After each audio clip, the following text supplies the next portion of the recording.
Salut madame et monsieur et bienvenue au journal d'actualité. Si vous êtes nouveau, abonnez-vous à la chaîne et n'oubliez pas de cliquer sur la cloche de notification pour ne rater aucune de nos vidéos. Bien, on commence. Le terrorisme est devenu un phénomène qui mine toute la région ouest africaine. Au départ concentré au Sahel, les terroristes sévissent désormais dans tous les pays de l'ouest du continent et l'une des dernières cibles est le Bénin. Selon Mahamadou Sawadogo, un expert burkinabé sur la sécurité dans le Sahel qui est intervenu sur DW.com, le 20 mai 2022, depuis novembre à aujourd'hui.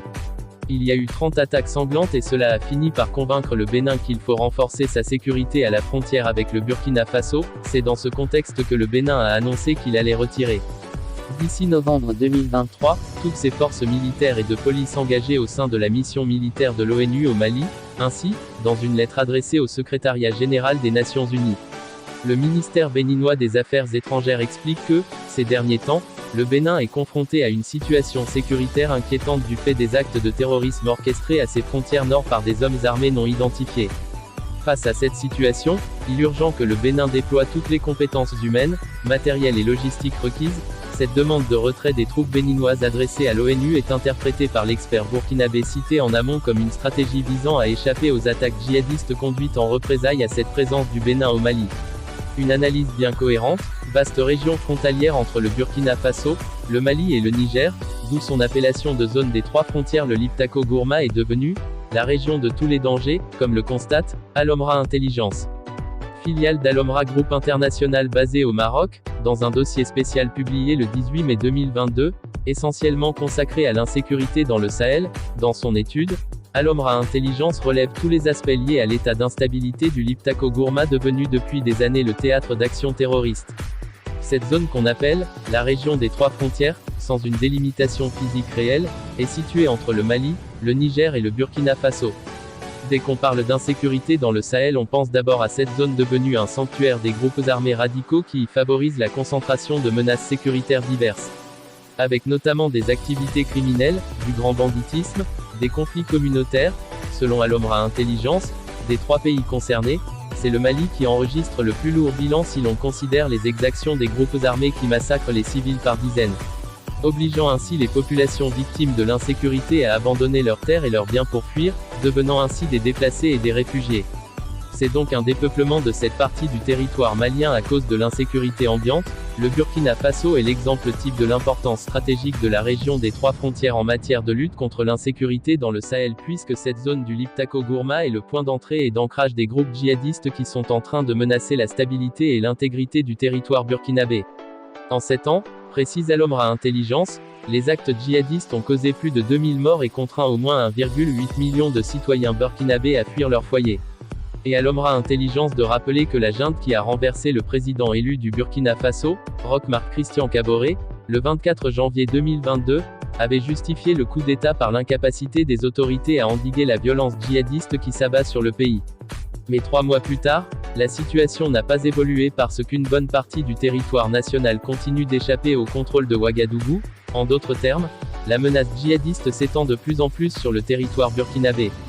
Le Niger, qui vit déjà sous l'insécurité, rappelle l'étude, redoute le regain de violence qui va accentuer l'insécurité, suite à la décision française de retirer du Mali ses forces Barkhane et les forces européennes Takuba. En effet, une poussée djihadiste n'est pas à exclure dans l'immense région enclavée de Tillabéri, ouest du Niger, et dans la zone dite des trois frontières. D'ailleurs, l'une des conséquences de l'insécurité grandissante de la région des trois frontières, c'est la fuite des populations vers le Niger où elles vivent en réfugiés et dans des conditions déplorables. C'est pourquoi, en visite à Walam, une ville de la région de Tillabéri, au cours de ce mois de mai 2022, le secrétaire général de l'ONU, Antonio Guterres, a souligné que les déplacés et réfugiés trouvés sur place sont des populations martyrisées par la violence djihadiste dans les pays du Sahel. 3 principaux acteurs de l'insécurité. Au sujet des acteurs de l'insécurité dans le Liptako Gourma, 3 groupes sont identifiés. L'organisation État islamique au Grand Sahara, EIGS, le groupe de soutien à l'islam et aux musulmans, GSIM, et Ansarou el-Islam. Mais, souligne Al-Omra Intelligence, le groupe le plus visible des 3 reste l'organisation État islamique au Grand Sahara, EIGS, et ce n'est pas un hasard si, en janvier 2020, le sommet du G5 Sahel à Pau, sud de la France désignait l'État islamique au Grand Sahara, EIGS, comme l'ennemi numéro, ses combattants. Estimés à plusieurs centaines de combattants, sont répartis entre deux katibas, unités combattantes, l'une composée principalement d'un clan Touareg et l'autre de membres de la communauté Peul. Cible privilégiée des recruteurs djihadistes, Al-Omra Intelligence rappelle que le chef historique de l'EIGS au Sahel, Adnan Aboualid al-Sahraoui, tué en août 2021 lors d'une frappe de l'armée française, aurait été remplacé par un nouvel émir, Abdul Hakim al-Sahraoui.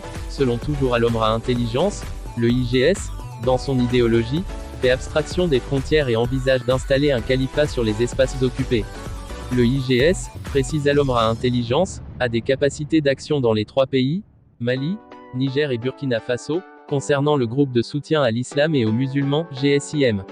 Affilié à Al-Qaïda, il est né en 2017 de l'agrégation de plusieurs groupes djihadistes sous l'autorité de Iyad Ghali, un charismatique chef touareg omniprésent au Mali depuis le début des années 1990. Avec au moins 1 millier de combattants, le GSIM, qui a survécu à la présence de Barkhane malgré la perte de beaucoup de ses cadres, est actuellement un acteur incontournable du conflit au Sahel et surtout dans le Liptako Gourma. Il est bon de noter, comme l'a fait Al-Omra Intelligence dans son étude, que sous la coupe du GSIM, un autre groupe, la Katiba Serma, s'active dans la partie malienne mais ses actions ne dépassent guère les limites du territoire malien. Al-Omra Intelligence révèle que, récemment, le GSIM a revendiqué la capture d'un Russe de Wagner dans la région de Ségou au Mali. Ensuite, précisent les auteurs de cette étude, le GSIM a retrouvé une liberté de mouvement que n'arrivent pas à contrer les forces maliennes depuis retrait de la force Barkhane du nord du Mali, notamment à Gao et Kidal, deux localités que les djihadistes avaient prises en 2012 et y avaient donc établi leur quartier général et leur état-major. Profitant de cette occupation pour s'ancrer profondément au sein des populations dont il bénéficie du soutien, le GSIM, qui fait preuve d'une certaine efficacité au combat, doit mériter plus d'attention de la part des autorités des trois pays du Liptako Gourma car, comme le précise Al-Omra Intelligence, la paix au Mali ne peut se faire sans son accord à défaut de son éradication pure et simple. Ces deux groupes, plus précisément l'État islamique au Grand Sahara et le groupe de soutien à l'islam et aux musulmans sont particulièrement actifs, précise Al-Omra Intelligence. Le troisième groupe armé identifié comme étant en train de s'activer dans cette zone, agit beaucoup plus au nord du Burkina Faso, même si base était auparavant dans le Liptako Gourma où il a pris naissance. Il s'agit d'Ansarou el-Islam, un groupe constitué majoritairement de Peul, apparu à la fin de 2016 et dirigé par un certain Ibrahim Malam Diko qui rêve de fonder l'empire Peul du Massina fondé au début du 19e siècle par le marabout Peul. Sékou Amadou, le Burkina se trouve pris dans l'étau du GSIM et de l'Égis d'un côté et d'Ansarou el-Islam de l'autre. Ansarou el-Islam a fait fuir les populations de plusieurs localités du nord du Burkina Faso où ce groupe djihadiste fait monter la pression avec notamment des assassinats ciblés de personnes suspectées de collaborer avec l'État. Des menaces sur les écoles finalement désertées par les enseignants, des attaques contre les postes de sécurité, l'intimidation de la population, l'interruption des mariages et des baptêmes jugés trop fastueux et donc non conformes à l'esprit de l'islam que prône son idéologie, etc. Les groupes djihadistes ont pu prospérer sur un terreau favorable fourni par la sécheresse et des rivalités historiques entre agriculteurs et éleveurs. Naturellement, il faut penser à la cohabitation entre ces différents groupes, surtout si l'on sait qu'entre les grands chefs de l'État islamique et d'Al-Qaïda ce n'est pas le parfait amour. Mais cette divergence, selon Al-Omra, n'est pas visible sur le terrain où les combattants s'identifient beaucoup aux chefs locaux, une concurrence existe quand même. Chacun des groupes voulant se rendre plus attrayant pour le recrutement de nouveaux combattants, dans ce dossier spécial, sur l'insécurité dans le Sahel est focalisé sur le Liptako Gourma. Les auteurs rappellent les violents affrontements, au mois de mars 2022, entre la coalition du mouvement pour le salut de l'Azawad, MSA, groupe d'autodéfense Touareg Imgad et alliés, Gassia, et un groupe terroriste affilié à Daesh dans la région de Ménaka au nord du Mali. Les groupes djihadistes ont pu prospérer sur un terreau favorable fourni par la sécheresse et des rivalités historiques entre agriculteurs et éleveurs, mais ce dossier ne pouvait être complet s'il n'évoquait pas les trafics de toutes sortes qui se déroulent dans cette zone.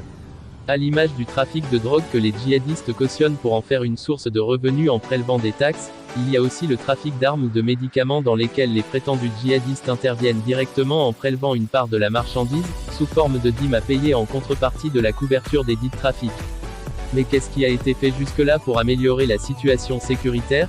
Al-Omra Intelligence identifie 4 démarches qui ont été entreprises pour contenir le phénomène d'insécurité et assurer le développement économique et humain dans la zone: création de la MINUSMA, constitution du G5 Sahel, déploiement de l'opération Barkhane, lancement du projet des 3 frontières. En dépit de toutes ces dispositions, l'insécurité persiste dans la région des 3 frontières et en plus, Souligne Al-Omra Intelligence, elle connaît un tournant tragique depuis un moment pour les populations vivant dans les localités de Tessi, Talaté, Ansongo et la région de Ménaka, situées dans la zone frontalière entre le Mali, le Niger et le Burkina Faso, où la situation sécuritaire s'est considérablement dégradée au cours des derniers mois. Selon Al-Omra Intelligence, à partir du mois de mars 2022, les villages de la zone des trois frontières sont le théâtre des pires massacres de civils qu'a connu le Sahel depuis le début de la crise en 2012. Plusieurs villages des environs de Gao ont été ciblés par les djihadistes de l'État islamique au Grand Sahara, EIGS. Entre 300 et 500 personnes ont été tuées, principalement des civils. C'est le bilan le plus lourd jamais enregistré depuis le début du conflit. Face aux attaques, les combattants du groupe autodéfense Touareg Imgad et alliés Gassia, et du mouvement pour le salut de l'Azawad, MSA, organisations armées Touareg loyalistes, réputées proches du pouvoir central, se battent presque seuls, quasiment sans soutien de l'armée régulière. Sur le plan militaire, le Burkina Faso et le Niger mènent des opérations conjointes, essentiellement à leurs frontières. Cependant, faute de coopération plus étroite,